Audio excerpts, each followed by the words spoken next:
Bienvenidos a Contraportada, un espacio en donde conversamos con los autores y los actores de la vida pública de México para que usted se forme una opinión que muchas veces aparece en la contraportada. Hoy me da mucho gusto recibir a Rafael Tovar y de Teresa, con quien conversaremos con motivo de su primera obra, su primera novela, Paraíso es tu memoria. Vamos a ver una semblanza de Rafael Tovar y de Teresa, que es un personaje muy conocido en la vida pública de México, pero vamos a conocer más detalles de él.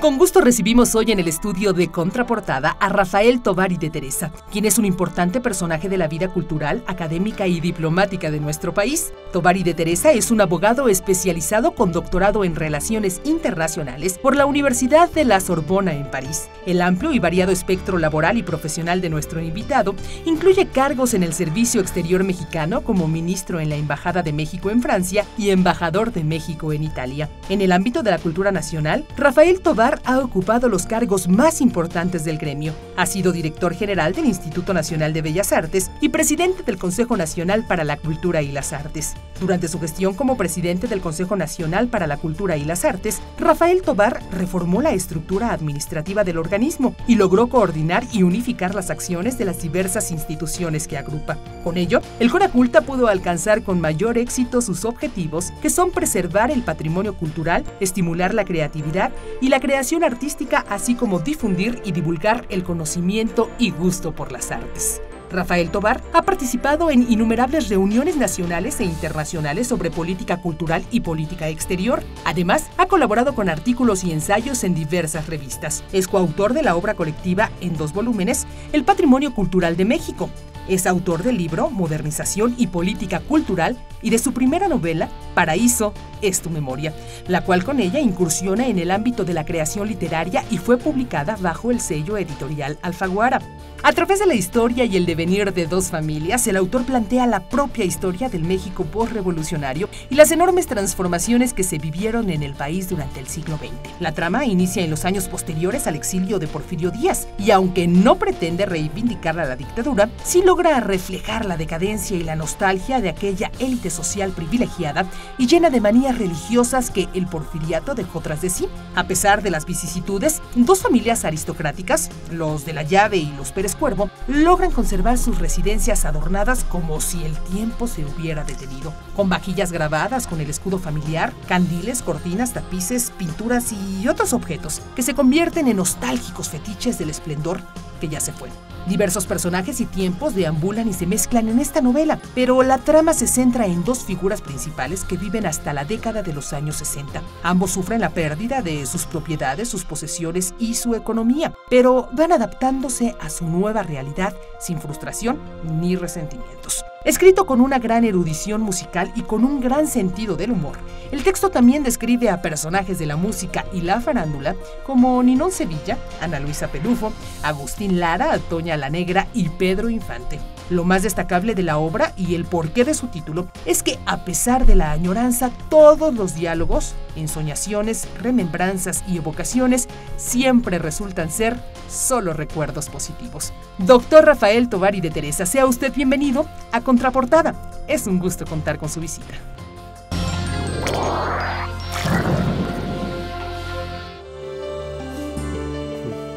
Rafael, pues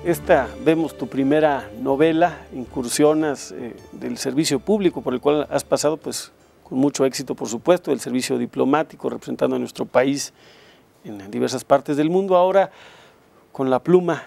Para empezar, a mí me inquieta una cosa, ¿cuándo pudiste escribir esta novela? ¿Cuándo, entre tus ocupaciones, hace apenas unos meses como encargado de la Comisión del Bicentenario, después con muchas actividades en el sector cultural, ¿cuándo te diste tiempo? ¿Cuándo empezó esta tarea de empezar como escritor? Bueno, mira, de alguna manera esta recolección de recuerdos, de historia oral, de historias familiares, unas que pasan por el tamiz del recuerdo y otras por el tamiz de la imaginación, las traía yo trabajando en mi cabeza desde hace muchos años. Empecé todo esto como un cuento y un amigo escritor, cuando se lo leí, me dijo, pues mira, yo creo que esto da para una novela y lo puedes ampliar fácilmente a lo que podía ser una novela digamos, de un corte medio, que sería más allá de lo que es el relato breve o lo que los franceses llaman el nouvelle, es decir, la novela corta, etcétera. Entonces empecé a trabajar esto desde hace muchos años, pero me vi impedido en su publicación y consiguientemente del estímulo de terminarla, porque tuve varios cargos públicos en el momento. Esto lo empecé estando yo en Francia, trabajando en la Embajada de México, y al poco tiempo regreso, entro al INBA como director general, luego en Conaculta como presidente de la institución, de tal modo pues, que se me hizo que había prácticamente una contradicción y una especie de juego de principios que el representante o el titular de la política cultural de nuestro país pretendiera convertirse en un creador. Entonces este conflicto de intereses dije simplemente lo resuelvo no publicando, ya vendrá un momento adecuado. Al final de mi gestión como embajador en Roma, dije, bueno, voy a regresar a México, no tenía yo ninguna intención de regresar al servicio público, entonces tuve contacto con Alfaguara, quienes muy generosamente leyeron la novela, les interesó y me ofrecieron publicarla. Sin embargo, al poco tiempo entre el tema del Bicentenario y otra vez al cajón la novela. Pero cuando salgo del renuncio a la comisión, dije, ahorita es el momento para publicarla, tengo toda la libertad y asumo plenamente lo que es el enfrentamiento ya después de un camino recorrido en los temas culturales, de presentarme como publicando una novela. No digo la palabra escritor porque eso vamos a verlo con los años. Rafael, finalmente por lo que nos dices en esta novela retomas muchas anécdotas de tu propia familia.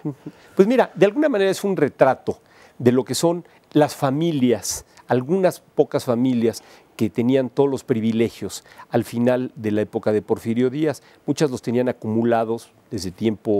mucho tiempo antes, otras los crean en el siglo XIX y viven de un modo que,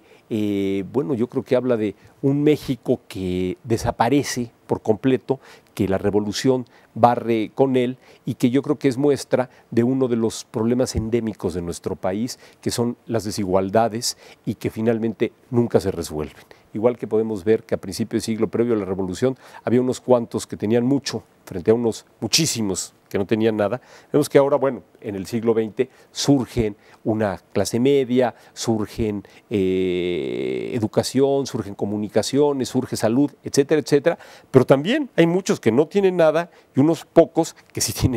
tienen mucho. De tal manera que, bueno, yo creo que esta constante en nuestro país la vemos como en un espejo de lo que fue la vida a principios del siglo XX en los últimos años del porfiriato. Entonces yo tomo aquí el retrato de varias familias que por razones biográficas conocí, algunas de ellas más vinculadas, casi diría yo, en forma sanguínea a mí, y trato de presentar lo que era la vida cotidiana, lo que otro amigo escritor también me decía, una especie de eslabón perdido, que permita entender lo que fue el final del porfirismo desde el ángulo de estas personas, de estas familias, su vida cotidiana, su modo de relacionarse entre ellos, su idea del país, sus hábitos religiosos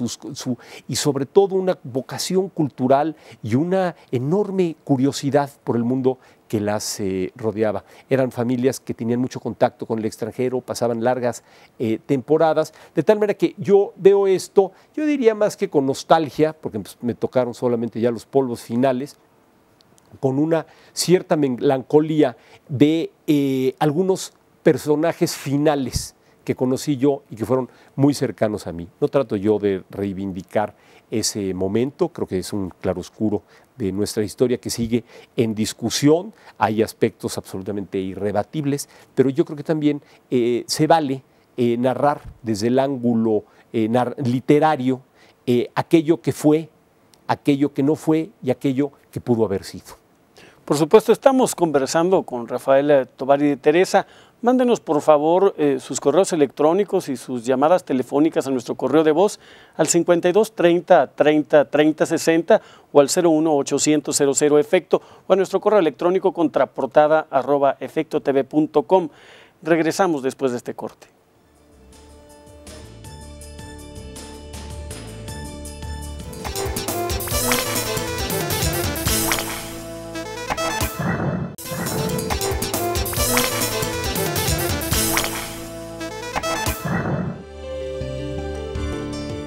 Regresamos, estamos conversando con Rafael Tovari de Teresa sobre su primera novela, Paraíso es tu memoria. Rafael, comentábamos que finalmente estas familias que dejó pues, la primera etapa de estabilidad política y económica en el país en muchos años, sin lugar a dudas fueron familias que fueron de alguna suerte haciéndose más sofisticadas, adquiriendo patrones culturales de otras latitudes, ¿no? Iniciando, digamos, un poco el proceso de intercambio cultural global, digámoslo, sobre todo quizá con Francia y con algunas naciones europeas, pero que independientemente de lo positivo que resultó el movimiento revolucionario y la posibilidad de generar mejores condiciones para otros sectores sociales, también ese sector social que acumuló no solamente capital, también acumuló cultura,